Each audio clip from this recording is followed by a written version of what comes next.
Highlights Modern Redneck Edition. That's the truth. Okay, so I don't know. My news highlight for the week that you may have missed is probably this AI parody ad that Elon Musk created, and honestly, it's well. Now let's put it the other way. I'd say that this would be the honest ad if Kamala was an honest person, which she's not, but if they dropped the BS, this would be exactly what her ad would say. Now, this is just a parody by Elon Musk. He used some AI generated audio and some bits of her ads and video, and oh my god, hit the nail on the head. I mean, there's no other way to put it.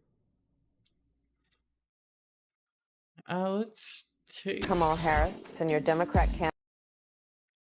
Okay, and man, it was hard to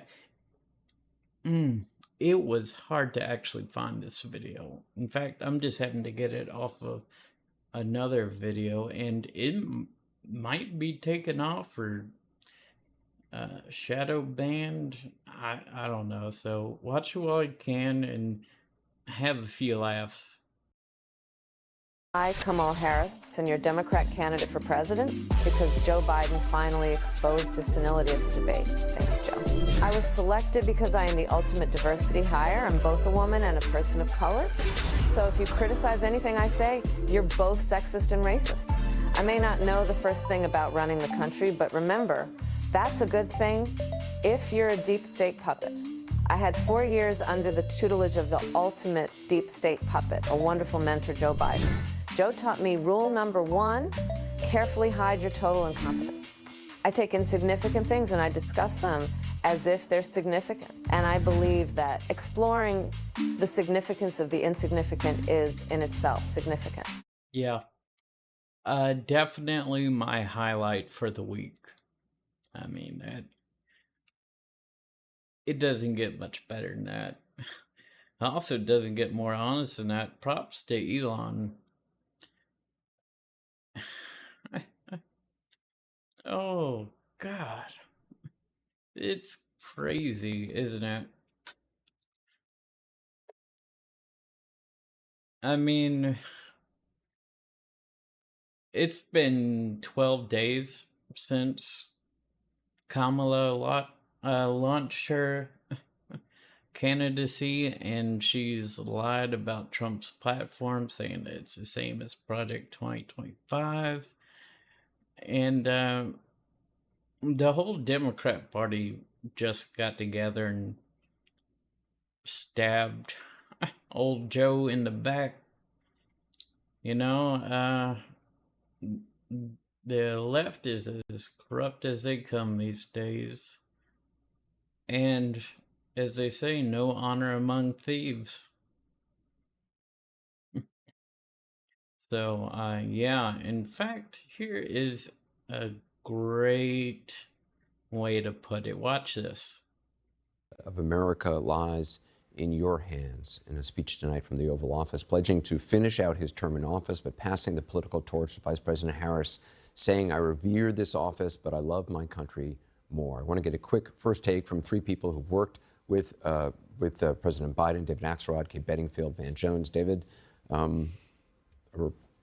mean, I think it was about as good a speech as he could have made. I think it was powerful and poignant, and it had a principle behind it. And you just read it. The idea that the country is more important than any one individual, and that he thought he could best serve his country by stepping aside now. And he said, "I've made my choice, now the choice is yours." I thought the end of that speech was so moving.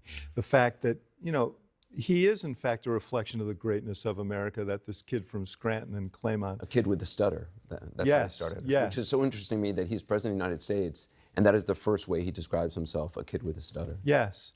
And of course, that's the thing, the quality of Joe Biden that has allowed him to persist all these years against all these odds. But he's leaving, forget the 3.5 weeks. He's done an unnatural thing, very rare in the annals of history. He stepped away from power, and he did it in the interest of the country. In spite of, as he said, personal ambition. I think this will, history will look kindly on Joe Biden, and I think people will look differently on him tomorrow than they did a week ago. And they will maybe see his achievements and his commitment to this country more clearly. Kate? I think one of the things that was so compelling about this is it had the emotional heft of a concession speech, but he was laying out a path forward, not just for the next 6 months of his presidency, but also kind of laying down a challenge to the country. Who do we want to be? And where do we want to go? And the other thing that struck me while I was listening to it, as somebody who's worked for him for a long time, worked with him in 2019, 2020, how much of the thematic was the same as I heard from him in 2019 when he was running for president, when he wanted to take on Donald Trump because he believed Trump posed a threat to democracy and that Trump was tearing us apart as a country in a fundamental way and was a threat to unity. And so in this moment that, by all measure is historic and I think will be remembered for a very long time, so much of what he was saying was so true to why he got into this race in the first place. And that, showed me that even as I know this was incredibly hard for him to do, this would be hard for anyone to do. It feels almost unnatural for someone to have achieved, the thing that they have been working toward their entire life and then say, the best thing is for me to step aside. Even knowing how hard that was for him, I think hearing those important themes come through, I think he was shining a light for the country moving forward over the next 3.5 months through a really perilous election. He said America's at an inflection point. He asked the questions, do we still believe in honesty, decency, respect? Does character in public life still matter? Yeah. And he said, I hope you have some idea how grateful I am to all of you. He asked the question, does character still matter? Well, it does tonight. It does tonight. The kid with the stutter did good. He did good. That's a good man. He fell on the sword. He fell on the sword. Guy, he committed suicide. Oh, how? He stabbed himself in the back 4 times and threw himself off a bridge. Very unfortunate. Most heroes, they fight to the bitter end. He fell on his sword.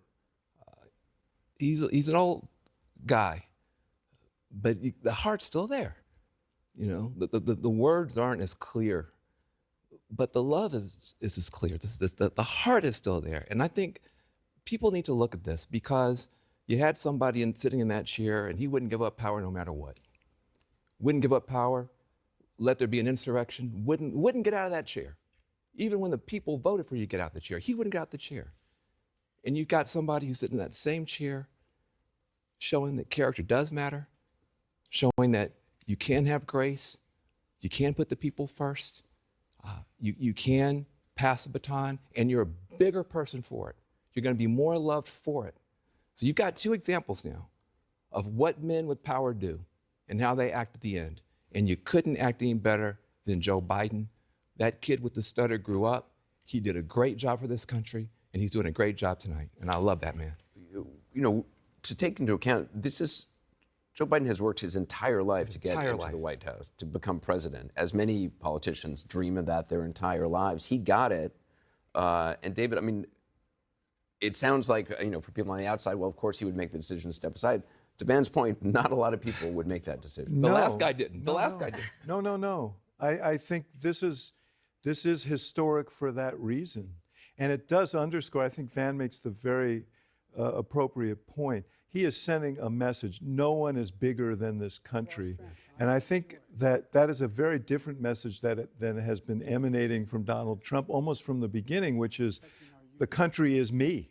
I am bigger than the country, and I think that the contrast is very striking.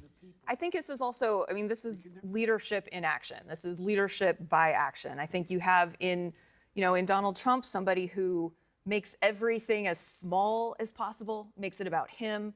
And here you have Joe Biden saying, no, the country's bigger than that. It's bigger than me. This office is bigger than me. And so I think in a moment where the country needs leadership, I think this is an incredibly selfless act of leadership that I think history will remember kindly. I liked what you said, forward versus backwards, hope versus hate, and unity versus division. I think that's pretty much the whole thing going forward this next 6 months. Some of the stuff he talked about he wants to do, I don't necessarily think he's going to be able to get done. He wants to reform the Supreme Court and all kinds of stuff. He's going to get beat up for that. But the direction that he's trying to take us on, I think is good. And he challenged the American people. I mean, he really, he said he endorses Vice President Harris. He made clear that he believes that she is the person to lead us forward. And then he really took this moment again away from himself and even away from her in some ways and said to the American people, this is now in your hands. This is to you. And I think that charge is also incredibly important as we enter into the final stretch of this campaign. We have a lot more folks to hear from over the next 2 hours. Jake, let's go back to you. Thanks, Anderson. Back with our CNN team, including Biden biographer Evan Osnos. Hello. Hi. Hey there. Oh, hi. You're both together. Oh, it's good to hear you both. I can't have this phone call without saying to my girl Kamala, I am proud of you. This is going to be historic. We called to say Michelle and I couldn't be prouder to endorse you and to do everything we can to get you through this election and into the Oval Office. Oh, my goodness. Michelle, Barack, this means so much to me. I am looking forward to doing this with the two of you, Doug and I both, and getting out there, being on the road. But most of all, I just want to tell you the words you have spoken and the friendship that you have given over all these years mean more than I can express. So thank you both. It means so much. And we're going to have some fun with this too, aren't we? Only in America. Well, for this special edition, we've decided to go a little further afield for Only in America, to Uganda in East Africa, where these little local legends did a cracking job reenacting the attempt on Donald Trump's life last week. Have a look. I want to really see something that said, take a look at what happened.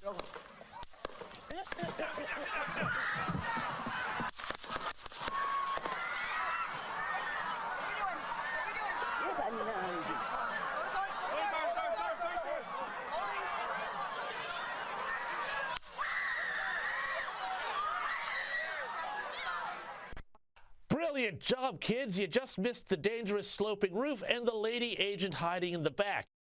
Hey, if you know what movie that's from, put it in the chat. Yeah.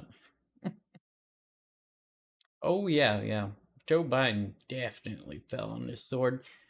And do you see how, like, Kamala's Obama endorsement video and even Joe's little I'm not gonna run again video, they both definitely seem like they were pre-recorded.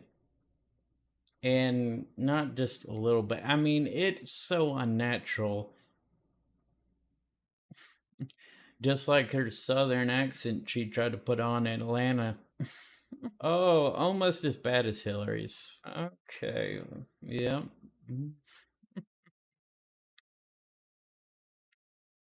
So, yeah, I mean, they're just as fake as they come.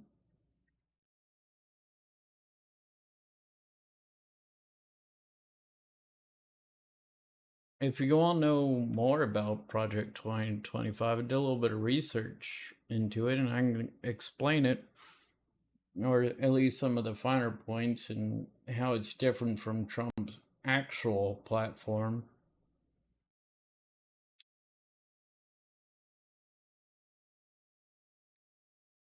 I mean, we finally got 3 prisoners, American prisoners, back from Russia yesterday, and really it was an exchange of 16 hostages, both U.S. and European, in exchange for 8 Russian criminals. I'll go into that later on this weekend, but so far we've had that. Israel's taken out Ishmael Henniga, or I don't know how to say it. I'm not even gonna try. Anyways, yeah, they protected themselves. They took out a Hamas leader, and you got the U.S. Secret Service continuing their investigation into themselves. They didn't have comms with the local police.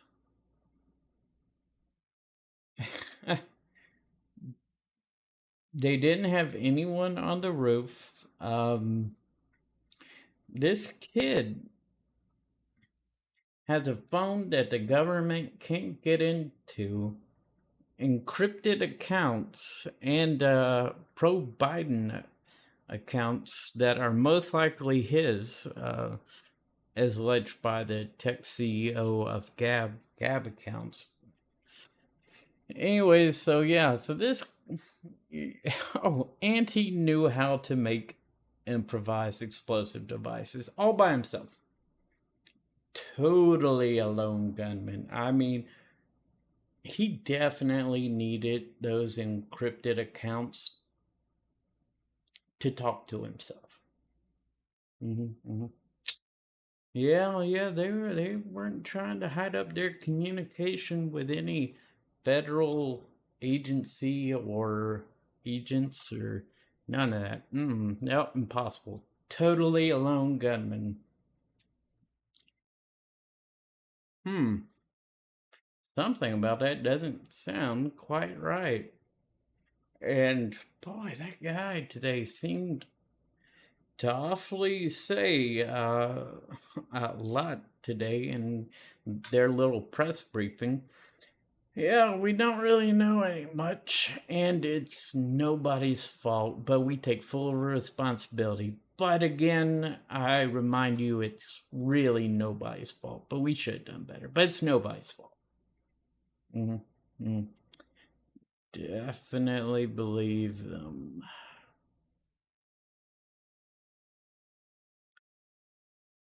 Oh.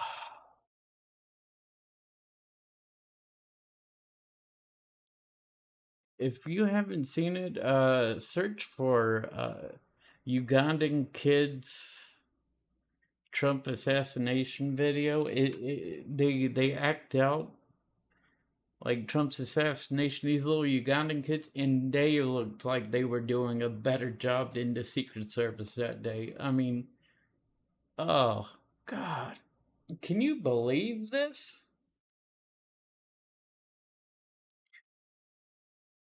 I mean, just mm-mm-mm.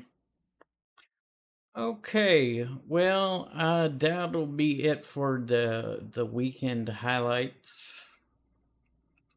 I'll go into a few more topics this weekend, hopefully.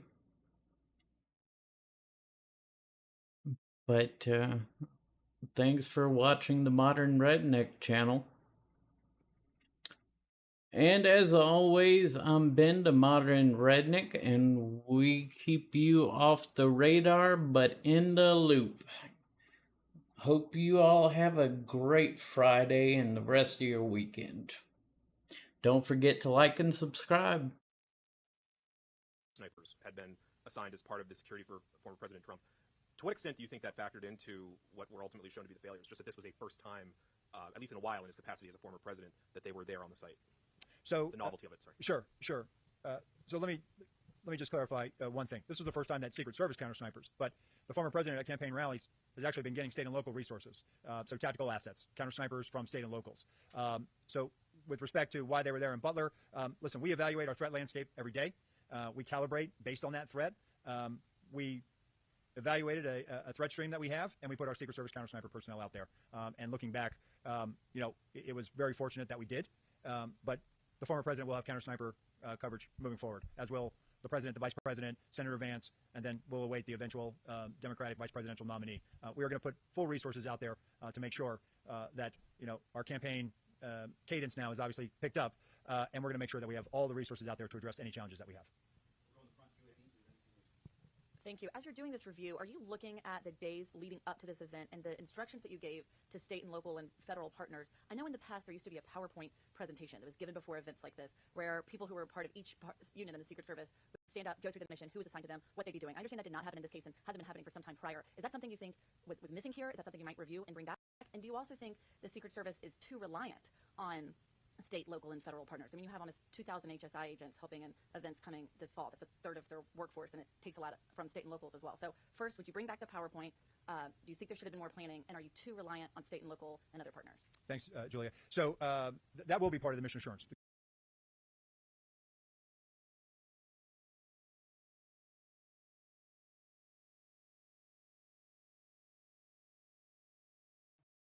Okay.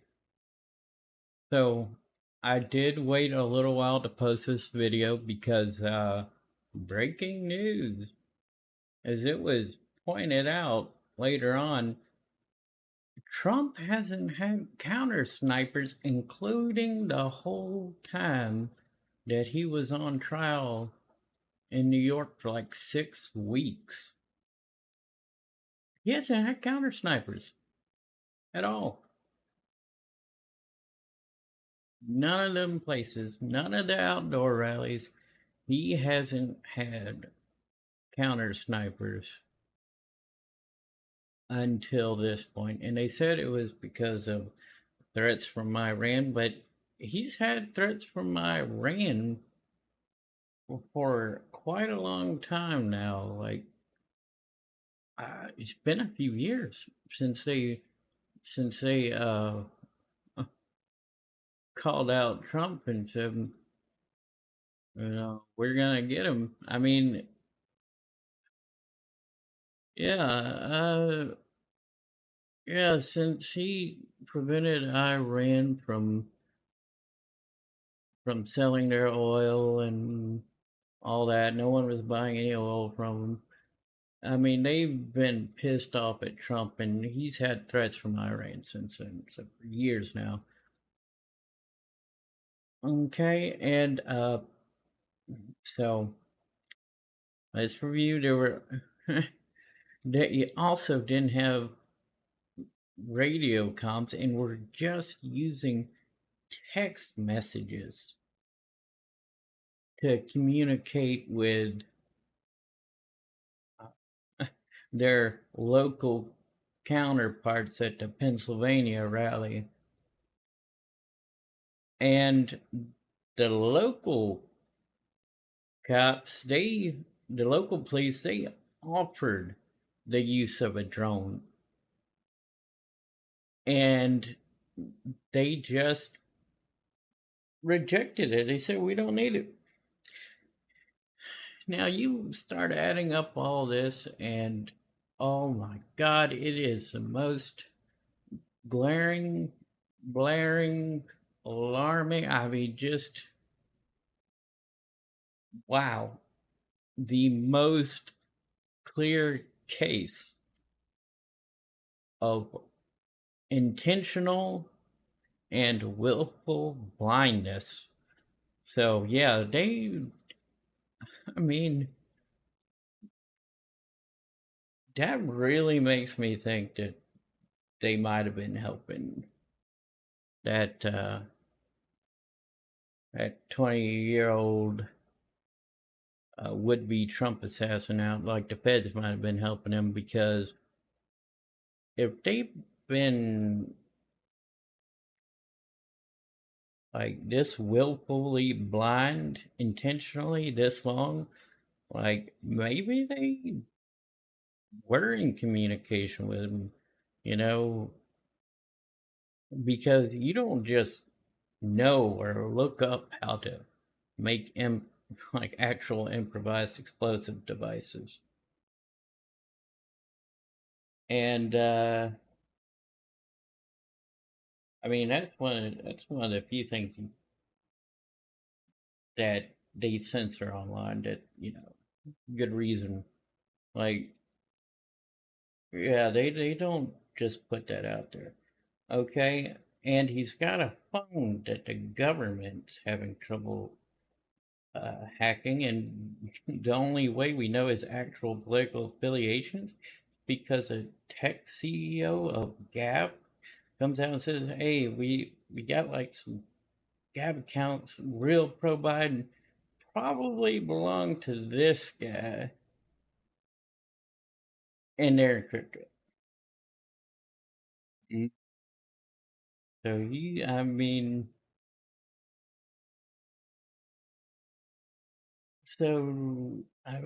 you just take all that together,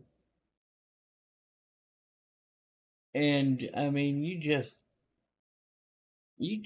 can't fake that kind of incompetence. You have to be trying for it.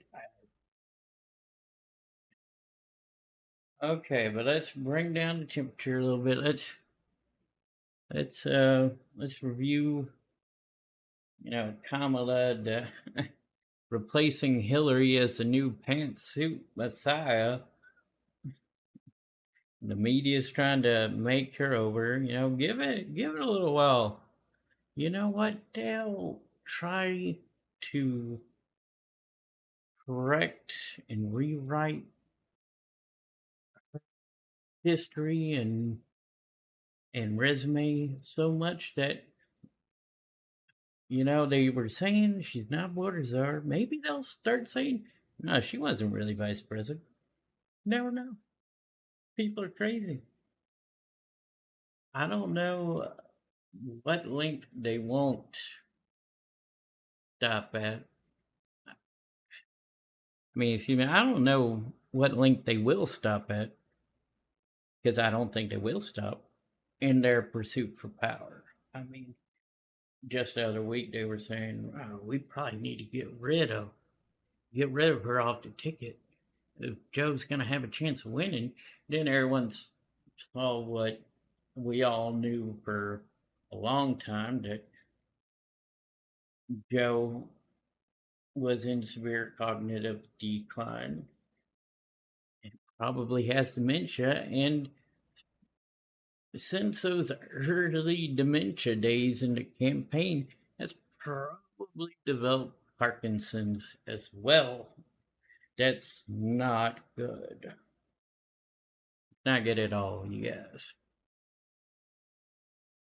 I mean, and that kind of ruined all the Biden Gap videos I was watching. I was like, man, this is just getting too sad to like make fun of. Seriously. So,